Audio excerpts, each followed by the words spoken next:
Mary? Yes. Are you ready to get this? So much.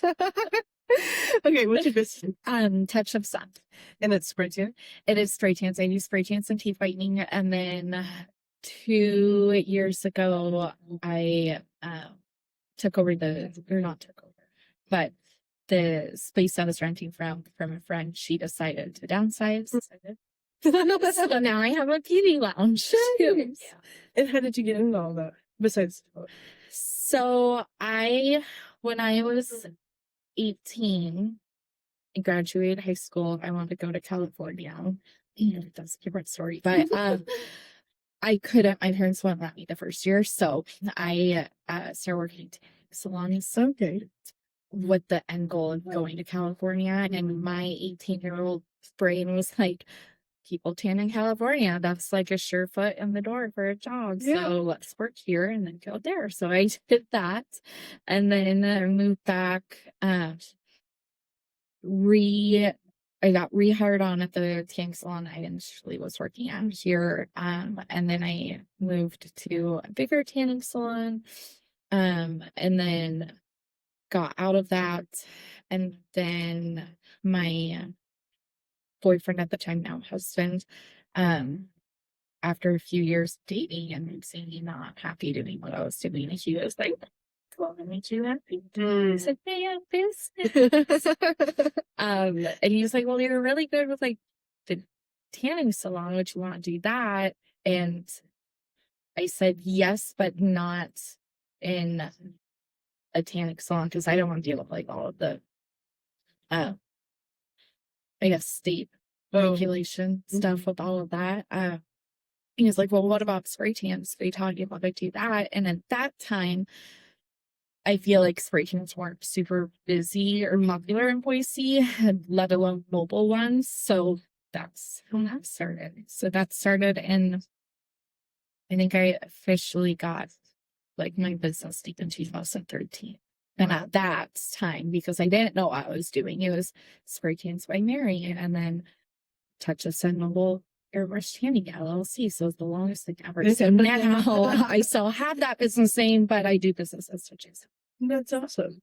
I feel like it's so easy to just have like such a long business name.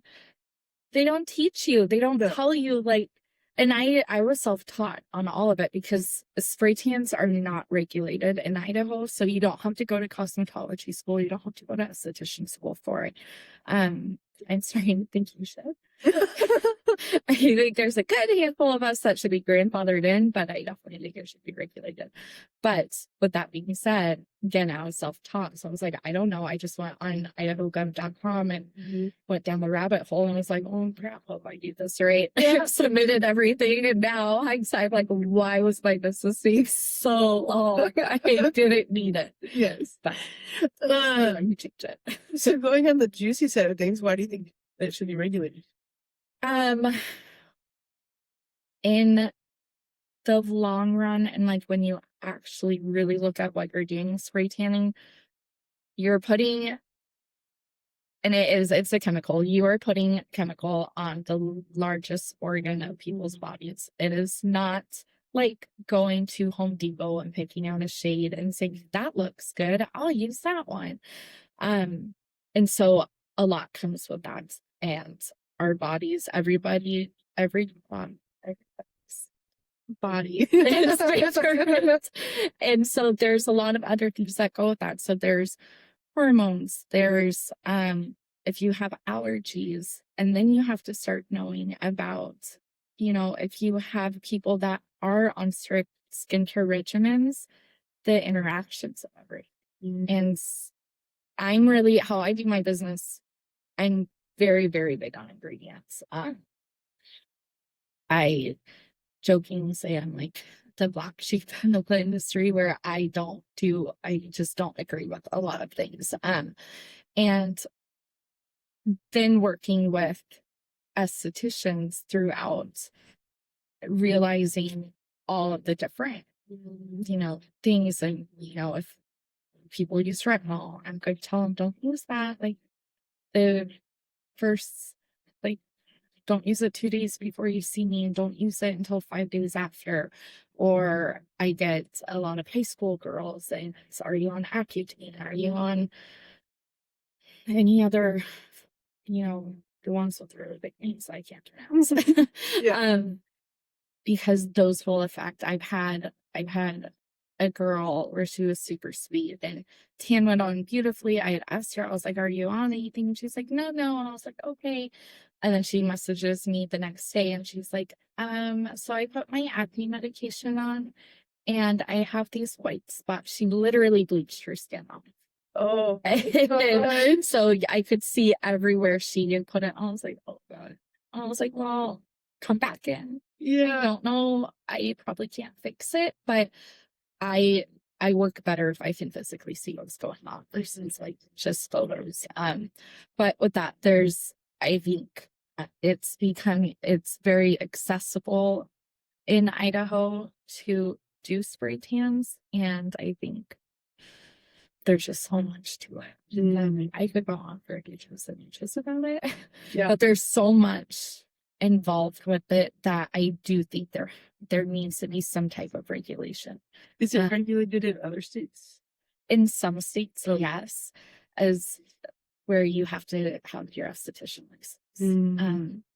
I know they do touch on it at the schools, but it's very brief. It's like, Okay. Mm. and even then, there's just a lot of different things that come up that you don't really think about. And I mean, I get a lot of clients that have had skin cancer or a different type of cancer, and then now you're working with chemo and the after effects of chemo and how that changes everything. And so again, back to how I'm very specific on my products. It's because I know I can confidently hand them my list of ingredients and they can go back to their doctors because their bodies are changing with all of that and they're getting new allergies that they never used to have. And so it's very easy to hand them 6 ingredients versus 30. Yeah. And even if they don't, even with any client that comes through, if there is a reaction, it's easier to go through it with 6 versus 30. So, What's the biggest difference in the ingredients? my big one is dyes. Okay. I don't do food coloring dyes. As I'm you know.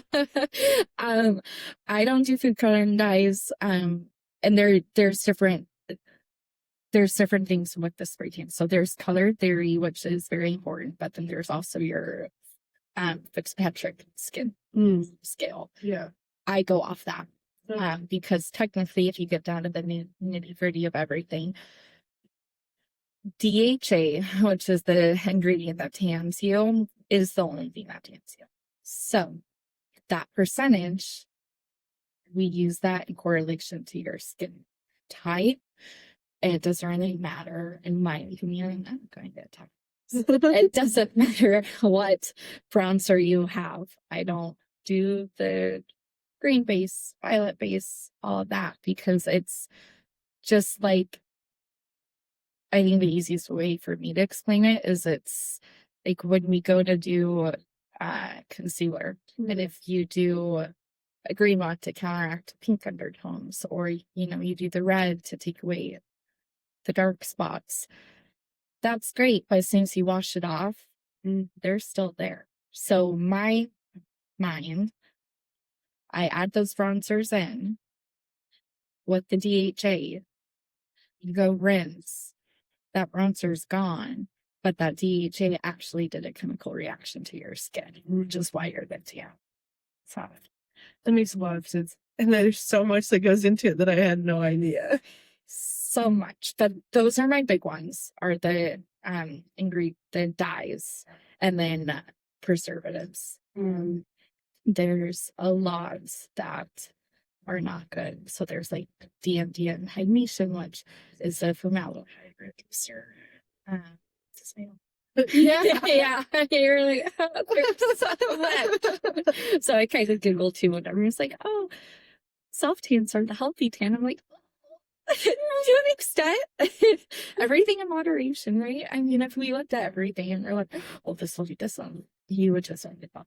So I get it, but also I'm around it multiple times a week for hours on end. So I'm not only looking at my clients, but I'm also looking at me. And when I was 13 and I was pregnant, that was a big thing too. Oh, yeah. So I was just like, you know what?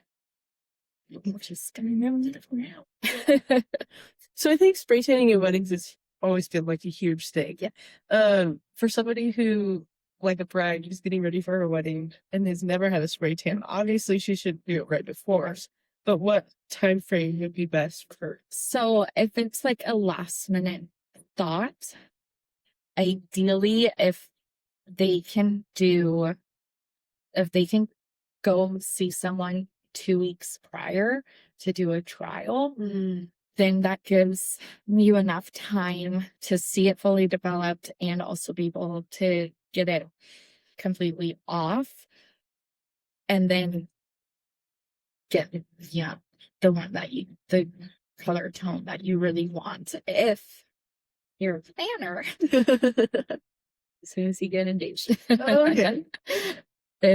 I usually say, and I guess it kind of depends on like time frame of what they're getting married to, but I'm gonna go wedding dress shopping. Oh, yeah. Yeah. So typically to make it like easier, any big event, it's generally recommended you see your spray tanner like 2 days prior. Okay. It gives you time to allow the tan to fully develop, but it also gives you time to get a few washes in to make sure any color guides your bronzers are completely off the skin so it doesn't transfer to somebody else. That's what I have wondered.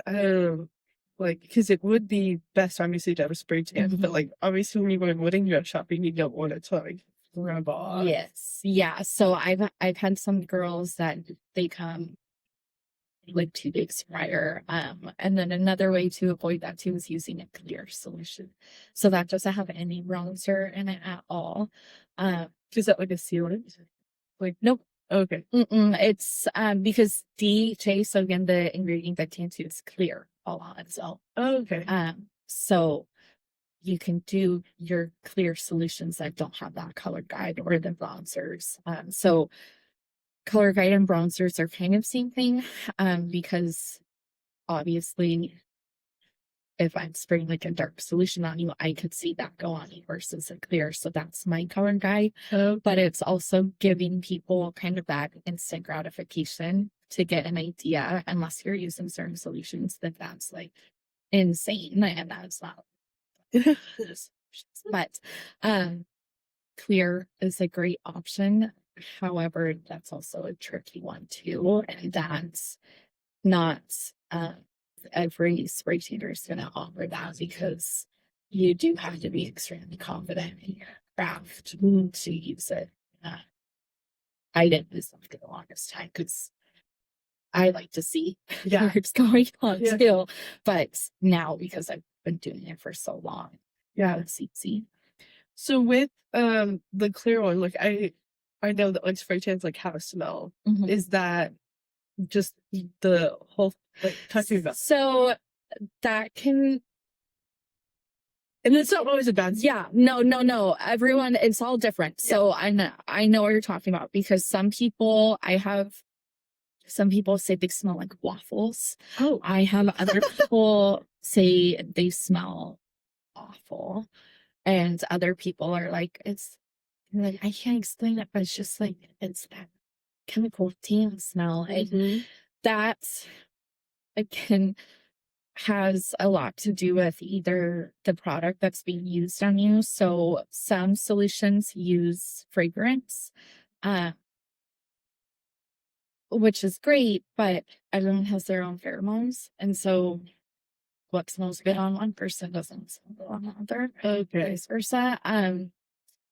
And so, it's either I don't use fragrance in mine. And it's unfortunately that is per person. Okay. That's going to change. Usually after that first shower, that smell should go away. I feel like that's when I notice it the most. Yes. Yeah. If I'm just Yeah. watching. Yeah. And I get it too. Where, yeah, it's during that processing time. Okay. So is that like just part of the additives, or like if you were to do like a clear one like you were talking about, like would you still have that smell? So it's more the DHA. It would be more of the DHA doing its like chemical process binding of your skin cell proteins. So I guess a way to kind of like counteract that is using a pH balancing prep spray. A solution that doesn't have any added fragrance. I have fragrance drops that some people like, and they seem to do well with it. And then I also have a post hydration spray that helps neutralize that as well. But yeah, it's just everyone's body chemistry is just a little bit different. So some people have it. I've had a lot of clients though say that they don't get that with mine. And I think it is because I have such a short ingredient list. We don't do that for groups. Yeah. So I just try to eliminate like any possible weirdness I can. And then yeah, it's always the rule or the saying is spray tans are 50% your artist and 50% you. But then sometimes I joke it could be like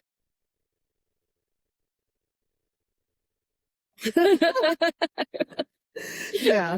There's a lot of room for people to miss. Yeah. How long is the typical spray tan? Like how long, if it's done well, is it supposed to last? Typically they last. I always tell my clients they last 7 to 10 days. And then I just remind them it depends on your level of activity, how hydrated you are from the inside out, your products at home, your prep.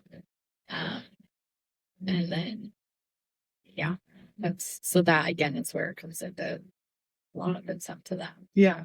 So the prep is, I think the easiest way that I can get things to kind of like hone in on them is I just explain it like painting, even though it's not. But like you wouldn't just slap on a new fresh coat of paint on a wall. Like you would probably sand it down a little bit depending on the last time it was painted. You might wash it. So please wash, exfoliate, shower, shave, all that good stuff. No, I tell people no oils, no lotions, except I do have a loophole with the lotions where if your skin is super dry to the point that if you don't have lotion on and you see like the white little flakes, I want you to put lotion on. Just tell me what lotion you have first. Because I prefer to be a tan safe lotion. And then after you come and see me, then again, it's what you're using at home. If it's like tan safe stuff, obviously don't go get a pedicure right after you see me. Don't get a massage right after you see me. Please don't go sit in a tub right after you see me. How long? Yes. How long is the like curing period? I know that's not the right word, but so there's like two main solutions. There's the regular, or a lot of people call it their overnight solution that has to stay on 8 hours to fully develop. And then your tan becomes completely like, so I guess, yeah, it needs to stay on 8 hours to fully process. Okay. And then if it stays on any longer, it's okay, because with that overnight regular solution, your spray tan artist is going to mix it accordingly. So it's going to tap out as certain. So there's different percentages of DHA. Okay. And they range for like a professional line. They range from 6% up to, I've seen some up to 16, and that's kind of a typically everyone says like 14% really is the darkest you can go. And so after those 8 hours, it taps out there. The rapid or rapid rinse that you leave on for anywhere from 2 to 8 hours, depending on how dark you want to be. And that's your processing time. And then with both of those solutions, it typically takes a full 24 hours to fully develop.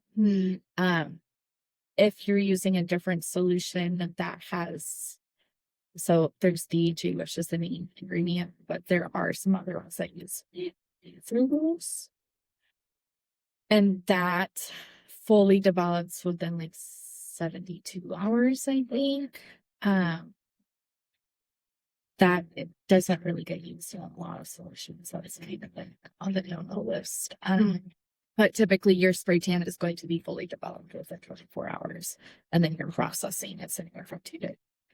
So you were saying that your artist will mix it well. How do you, like, in doing your research, how do you like almost vet and make sure that like you're picking like a good artist? I think biggest thing is making sure that they're certified, even though we're not, again, like regulated. Being certified in it is huge. And you can do that through, you can do it almost every big spray tan solution manufacturer has their own type of certification. And then there's other people that like do the hands-on, which I do too.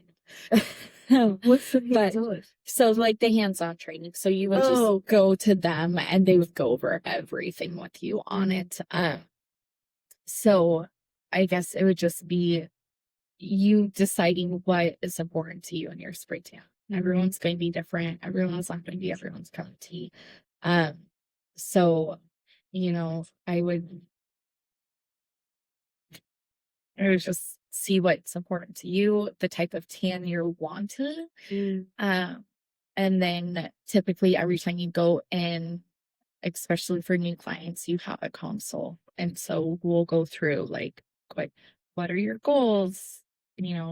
My questions are always, if you're out in the sun, how well do you typically tan? Do you not tan at all? I have all these questions. And then I do have, and so like because I've been doing it for long, I can look at people and kind of be like, okay, I already know like what I'm going to use on them. But I do have a little, I should have brought it, but I have a little skin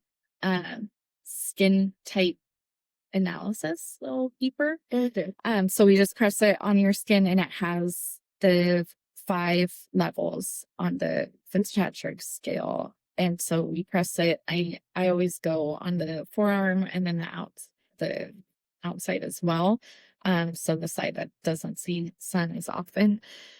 And typically people usually go between 2. So like I go between a 2 and a 3. So if I haven't seen sun in a while, it takes me a bit to get the tan, but then once I have the tan, I can get but I have a pink undertone.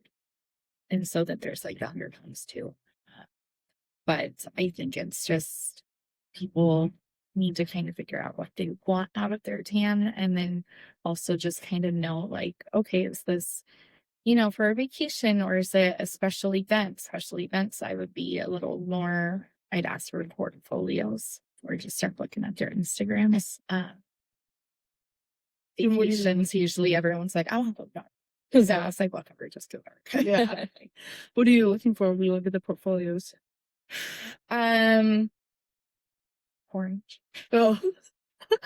Orange, cakey looking. Yeah. Dirty looking. Oh, so you're talking about like the spray tan art. Oh, okay. Yeah. If you're it would be the same thing as if you're looking for a new hairstylist or a new makeup artist or a new new tattoo artist. Go look at their page, ask for recommendations. How long have they been doing it? If it's like for big events, that would be more of a big one because everyone has to start somewhere. So I'm not saying, if they just started up, don't be like, I'm not going to you. Because they could have been doing aesthetics for eons, and then they're like, you want to try something else. So that's not a bad thing to be. Everyone has to start somewhere. But yeah, I think you're just What's the biggest green flag? Like, if you had to pick one thing and you're looking at a new spray tan artist, like, what would be the green flag? uh,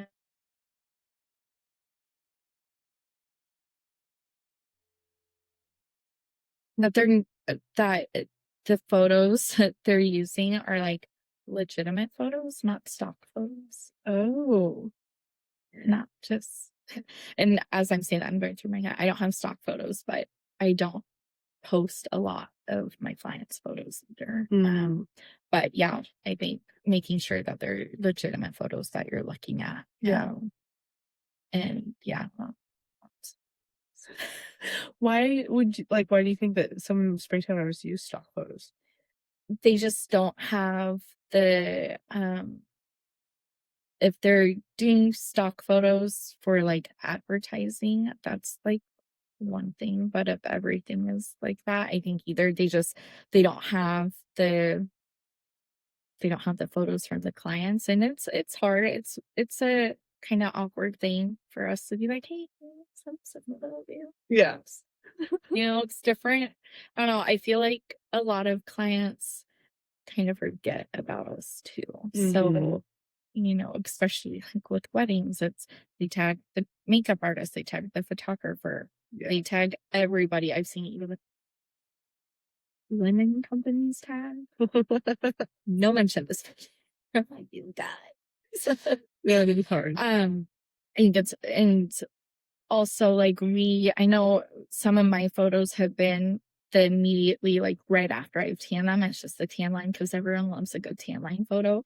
And those give you an idea, but it's not the true end result. So it is hard for us to get those photos. But I think a green line would be real photos. And yeah. What would be a red flag? Besides the orange. The orange and like the really dirty jersey short pants. Oh. Or it's just too much, like too dark. There's a lot of I know there's artists out there that do a lot of like shock value where they do use those crazy bronzers.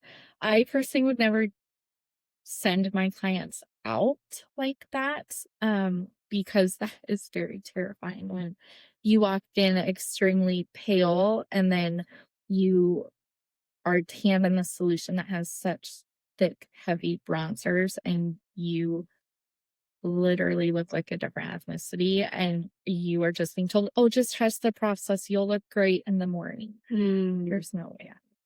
Yeah. I don't like that. I don't. And I think it gives clients kind of a false sense because even though they're just leaving it on for a few hours to develop, process, you slowly get used to that depth of that color. And then once it washes off, then you're like, wait, I was like this. And then I always say you get kind of like jaded on the colors. You kind of forget like how dark or how light you are. Yeah.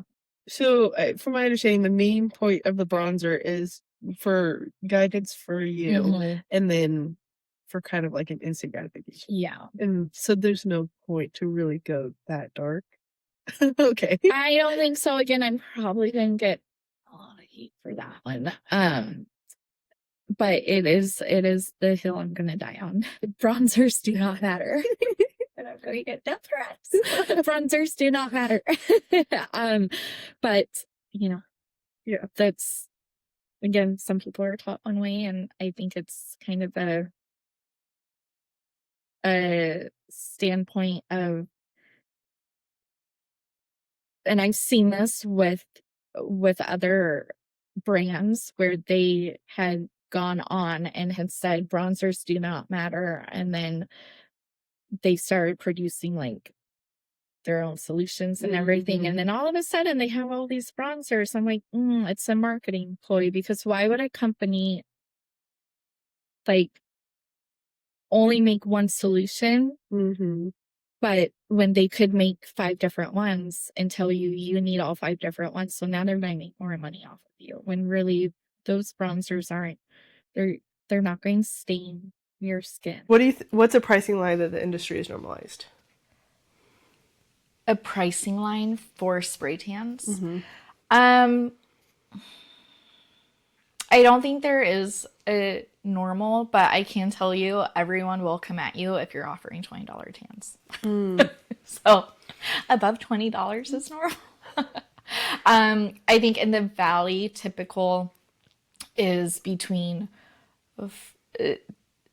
baseline is 40. Okay. And then again, it depends on like the different cities. I've seen people do them for over $100, just your basic ones. And then obviously like competition tans, those ones are pretty like set on, they start at 150. But that's a whole different process, whole different product line. So those should be charged that amount. And I don't think I've seen anyone do this with the bridal industry, and I would be completely against it if it did start to become normal, but charging extra for bridal tans. Oh. I'm not doing anything different. Yeah. So I'm not going to charge you $150 because you're getting married. You're going to get my same base price. Yeah. Why do you think people do that? Because they can. Yeah. I was going to say, I understand it for like photography, videography, that kind Right. of thing. Yeah. Those are like a whole different thing. But yeah, I'm not using a different solution on you. I'm not, yeah. Yeah. I wouldn't, I couldn't do that, and feel good about myself. I think that's The biggest. yeah, no. What's a misconception that brides have about spray tans that cost them time, money, or results?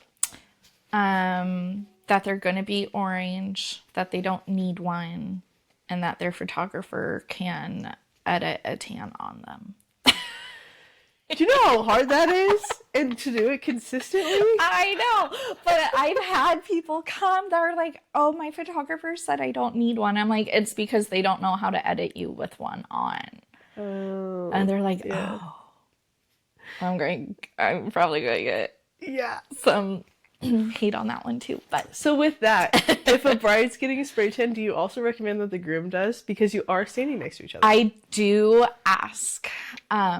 So when I find out, and if they've, they're doing it right and they're coming to me for a trial and stuff, then I'll ask what their partner's skin tone is. And I'll ask, so for my brides, I ask a lot of questions anyways, but my brides, I have a longer consult with them. So it's, are you getting married inside or outside? Mm-hmm. Are the majority of your photos inside or outside? Who is your photographer? What is their editing style? What are your wedding colors? Do you have bridesmaids, groomsmen? What colors are their outfits? What is your partner's skin tone? Are they planning on having a tan or not having a tan? If you have a bridal party, are they planning on having tans? And then again, I'm like, what's your goal for your wedding tan or whatever? And then based on everything they tell me, then I either break their heart and tell them that's not happening or just reiterate stuff. And then they're like, okay, yeah, no, that sounds good. So all of those, like, if they're getting married outside and all the photos are being done outside, and then based on time of day and also season, then I will suggest the depth of the tan that we do. So if it's outside, typically we can go a little bit darker. If it's inside, I want lighter because the lighting is different in you. So with my wedding, my outside photos, I don't look that tan. My inside photos or photos that my friends took, you can tell. Like, you're not like, oh my God, she has a tan. But I'm like, oh, Yeah. I was tan. That's nice. And then the colors that you're going to be surrounded by play a huge role. And again, like if the bride's partner is very fair, then I would say let's do a little bit on them so it doesn't look like you're next to a corpse. Yeah. And then if they're darker, then usually we can bypass it. But all of those play a role. And then same with like the bridesmaids' dresses, and the flowers that they're holding. There's like a lot of different things I'll ask my brides. Yeah. Just to make sure that the photos. And then I always tell them too, I'm like, let your photographer know you have a spray tan. And I'm like going through my head really quick on all of my wedding photos that I've gotten back, and they've all done amazing jobs.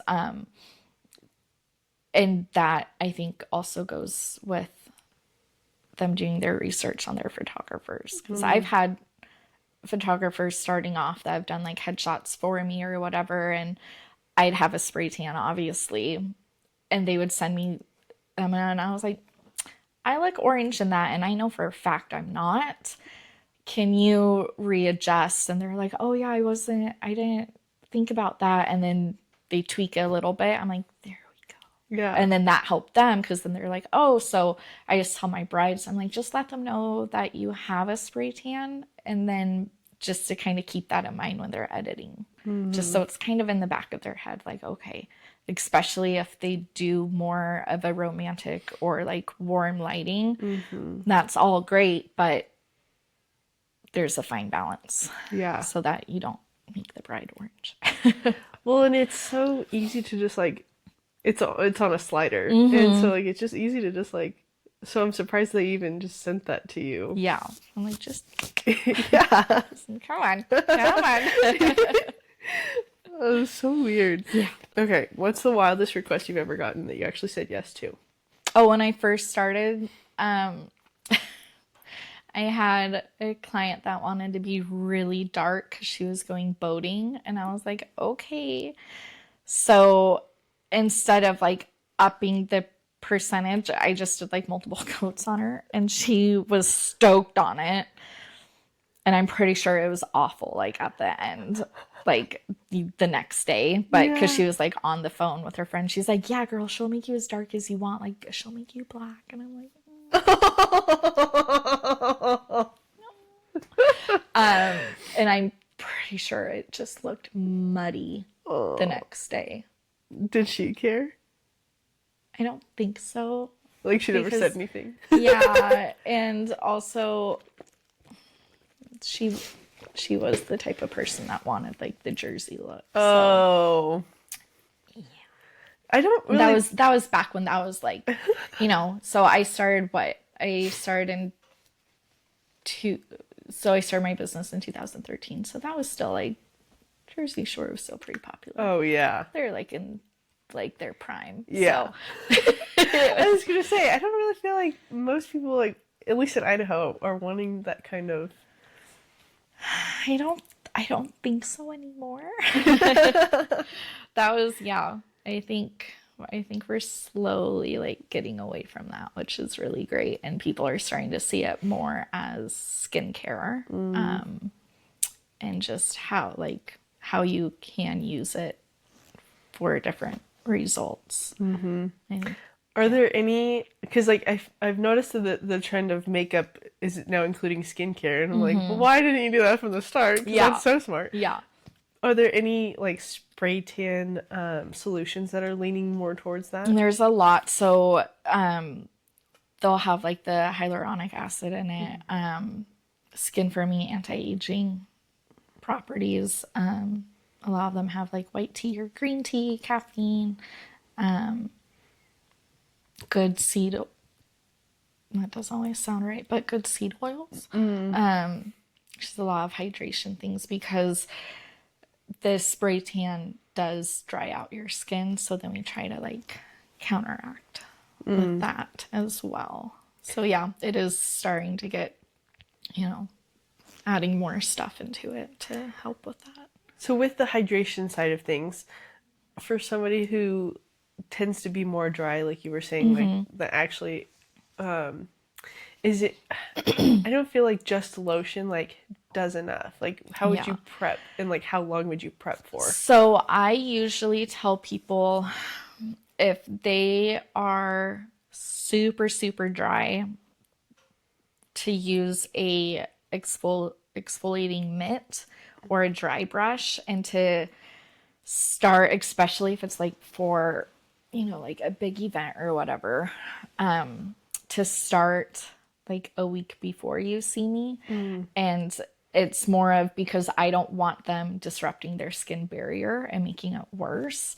So gradual exfoliation every day or every other day, using thick lotions morning and night, doing a application of a thick body butter, or like I personally have to mix coconut oil in with my lotions every day because my skin's so dry. And so I would just say do that, and then the night before you see me, then you do your final shower exfoliation. And then I would tell them to still not to use the oil, but to do like a light layer of body lotion, and then stay hydrated, drink your water, put some electrolytes in it. And then my solutions are a water base. So that's not going to be as drying as a solution that's alcohol base. And so that helps as well. And then after it's processed, then, I always say start using your lotions again, start using your oils, mix them together. But that typically can help a lot, is just getting that. You just want to get that dry layer off. We don't want, which is it's weird to like think about that, because the DHA binds with the dead skin cells, but we still don't want like the ones that are about to just like flick off. Yeah. We want, the fresh dead skin cells. Like, we don't want the ones that are like, bye. Yeah. So, that's Would the that, best way. I mean, I'm assuming, but it would create like a pretty splotchy tan. Yeah, and and this is why I do like having a little bit of a color guide. So my solutions are a caramel base. So that's why I'm able to see stuff on it. But I can tell, like when I'm tanning someone, pretty quickly I can tell if we're going to have issues. And typically where I see the issues, it's going to be the shins or the thighs if they're really dry. And then the chest, especially if people spray perfume right on their chest. Then, I'm tapping. Sorry, that's going to be annoying. When I tan them, I'll see it like bead off, or I'll see an outline. And same thing with sunburns too. So I'll tan someone and I'll start to see it peel. I'm like, should you get sunburn? No. Of course. Should you go in tanning bed? No. Okay, so with that, I feel like it was a very popular thing to do, like the double dip. I guess obviously it's kind of gone away from that, but what was the thought process versus like what is the thought process now? I think the thought process for the double dip was you would get a little bit of a base, and I know they would be like, oh, your pores are opening up from the heat, which I think we've all like figured out that your pores don't open and close. So that was just marketing. Yeah, 100%. But I think it was to get a little bit of a base underneath and then get the tan on top. And now we have the double dip with the spray tan. So you come see me one day and then I tan you the next day. which really is not great. I do that for my pageant ladies because that's a different process. But if you want to be dark with the spray tan, you have to understand your skin type, and it's not going to be feasible for some people. And then also just go up in the percentage. Don't waste your money getting two layers of a tan, because then it's going to look muddy. Yeah. What's a boundary you now enforce because of one specific instance?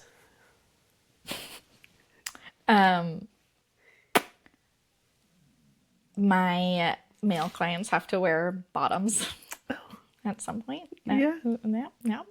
And I don't do mobile. I won't do mobile tans for male clients either. So where do you do them? They just have to come to the studio. Yeah. Yep. That's fair. Yeah. I don't feel like that one needs any explanation. What's the most entitled thing someone has ever said to you? When I was pregnant, I went on early like maternity leave for health stuff, and I had to like way early. I thought I was going to be holding my spray tan gun until she was ready to come out. And I was told by my doctor at like 29, 30 weeks, like, you're done. You're done. And I was like, what? Yeah. And I had like tell my clients and stuff. And I had a client ask me, well, if you don't get induced, would you be able to come back in and tan me for this event? And I'm like, no. Yeah. No, I don't.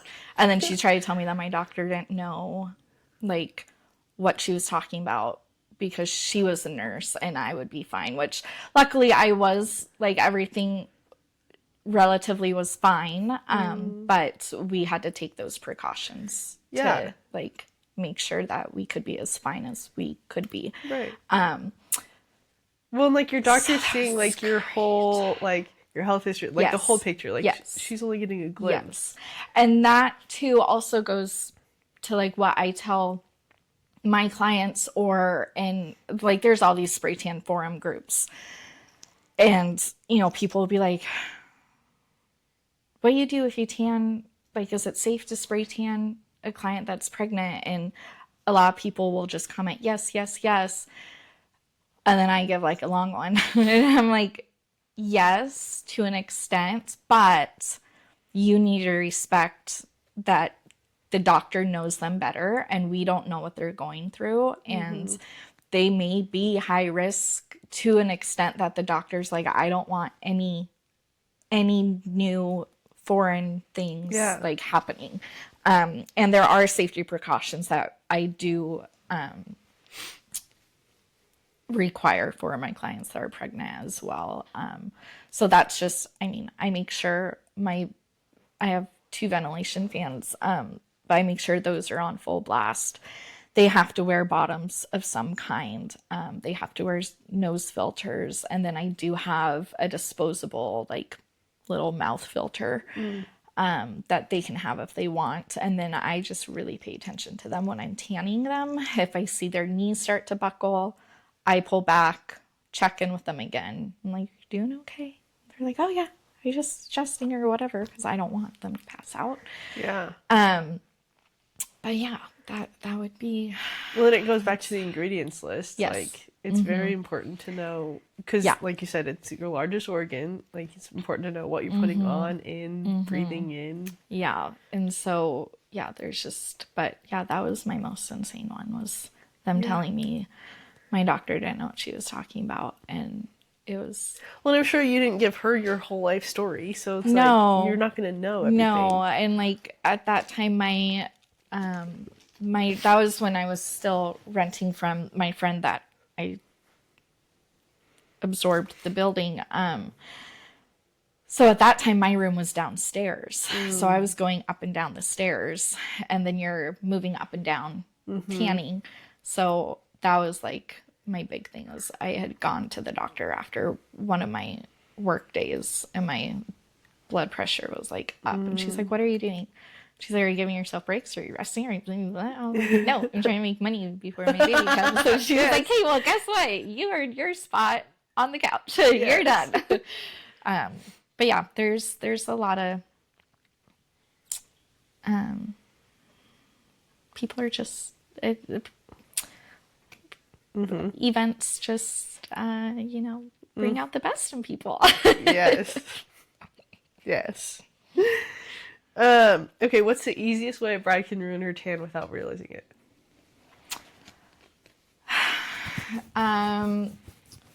Getting a mani and pedi the day after they tan me. Yeah, because you're literally like scrubbing all of it off. Or doing it like right before they come and see me if we hadn't discussed it. I understand like time of the wedding week. All of a sudden there is none. Yes. So if they have to get one right before they see me, I just want to know so I can say, hey, tell them not to do a scrub, tell them not to do the oils or the lotions. Like, sorry, you get a polish change. You don't get the scrub. But that would be a big one. Or I've had them, and it always turned out fine, but it makes me really nervous. But they'll like come see me and then they're like, oh yeah, I have to go set up the venue now. I'm like, you're going to be sweating. Yeah. Like, no. Make your Have sister somebody else do it. Yeah. No, make your aunt do it. Yeah. Make your husband, partner to be do it. Those would be big ones, I think. Okay. What spray tan advice needs to stop being repeated? Ooh.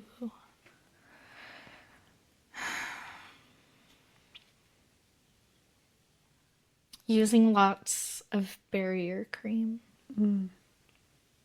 I do a light layer, and I actually don't do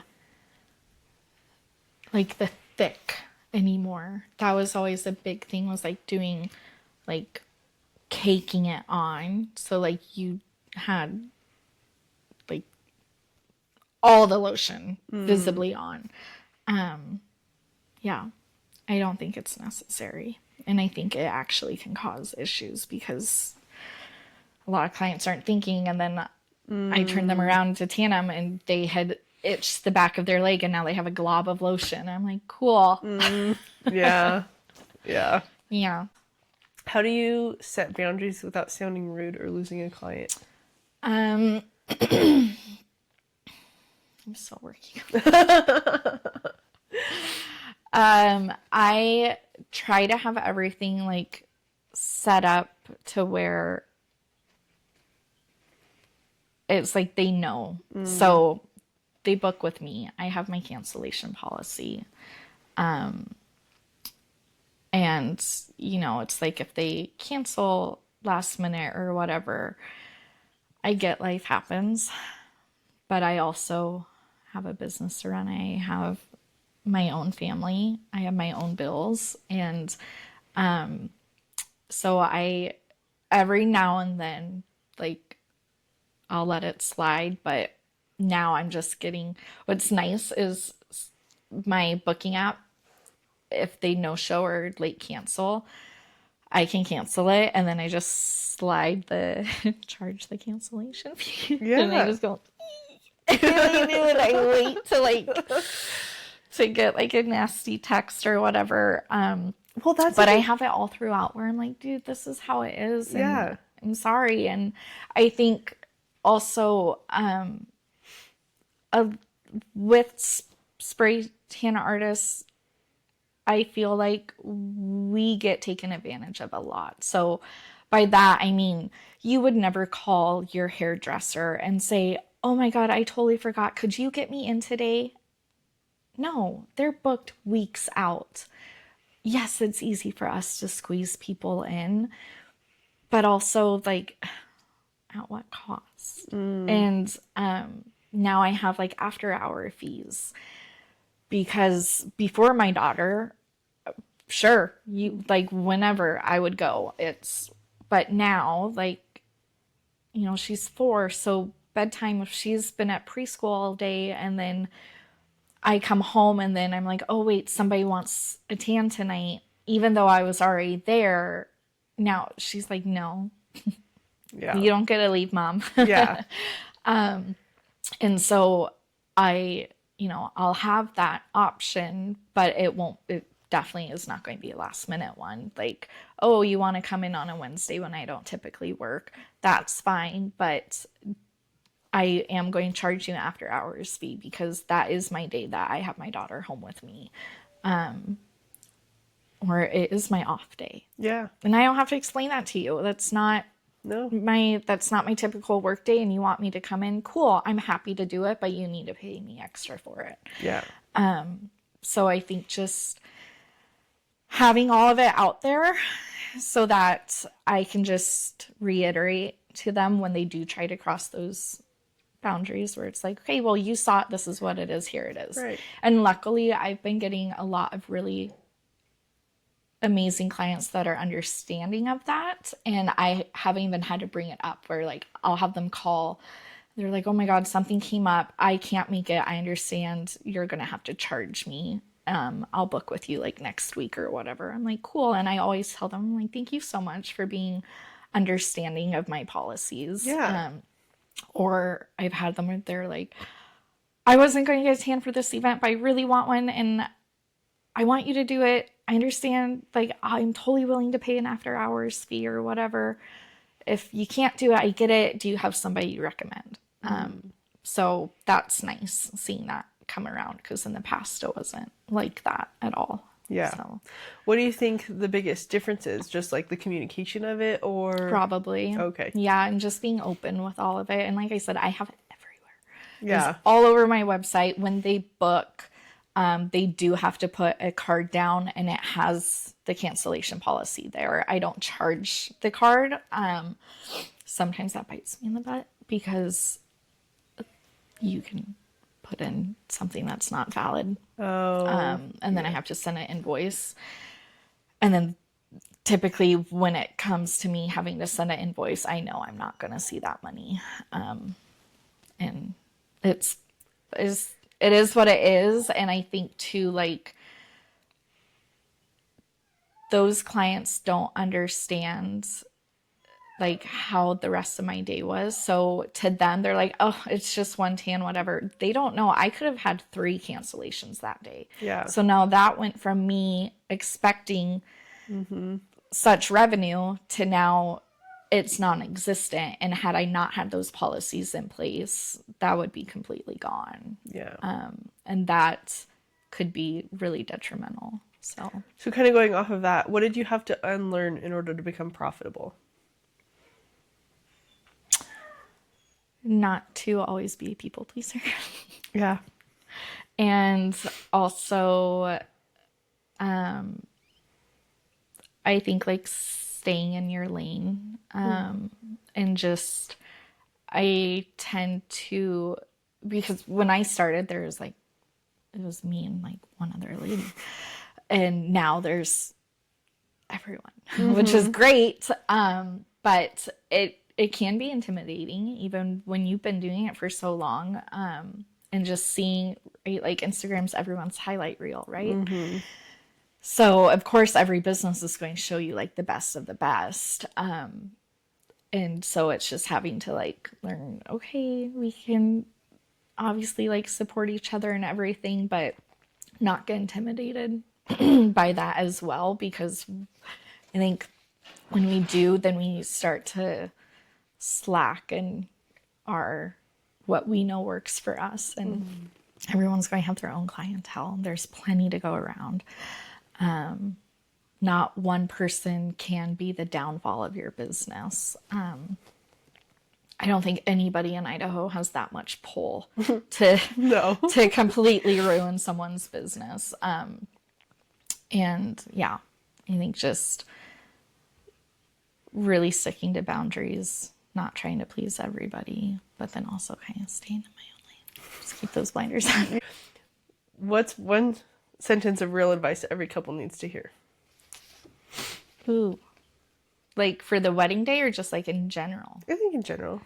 I think in general, it's like you chose that person for a reason. And when you like solidify that, you guys are now each other's team. Like, you have to go to bat for each other. Yeah.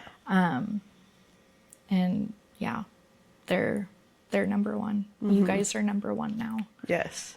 Yes. And I think you just have to like carry that through through all the stages as well, because we are gonna, right, like the end goal when you marry someone is to be with them forever, right? So you're gonna see all these different stages of them.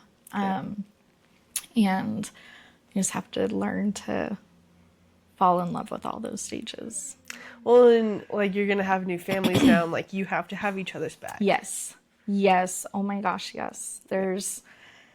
And that's hard, right? Because you have your own family dynamics, and what I'm finding out with all my clients is everyone has their own family drama, right? And so then you have to like figure out, okay, when are we going to let that start to affect you and your partner? Because now you and your partner are, whether it's going to just remain the two of you or you want kids or whatever, you now are each other's family. So yeah, that's a huge one. Yes. Huge one. Well, thank you so much for being on the podcast. Is there anything that we didn't talk about that you want to share? You want to talk about your book? Oh, yeah. I forgot. Well, if they're interested in learning how to spray tan, I am now offering hands-on training. Whoop, whoop. Yeah, I don't know. I'm excited for it. I'm looking at the book and I'm like, gosh, it's a big book, but I'm also like, oh, it could be a lot bigger. So it definitely has like a lot of the basics. And then obviously when I'm with them, we'll be touching on a lot more that I just did not have the bandwidth to write up and to document for them to relook at. Yes. But yeah, I'm excited to offer that. And I'm excited about the growth of the industry. It really is pretty insane. Yeah. And I love working with brides. They're my favorite. They're like, it's my favorite thing to do. Yes. Where can they find you? My studio is on Broadway, and then I am on social media. So Instagram is Touch of Sun LLC, and Facebook is Facebook/Touch of Sun LLC. My website is www.touchofsunllc.com. I love it. Yeah, I was trying to make it real simple for everybody. And then the nice thing with the website, though, is the website is more catered to the beauty lounge. So my Instagram primarily is my stuff, but the website is the beauty lounge. So you can find all the girls that are there. I have direct booking links to all of them. So you're not, looking around trying to find all of that. It's all in one space. So Awesome. yeah. Well, thank you so much. yes, thank you.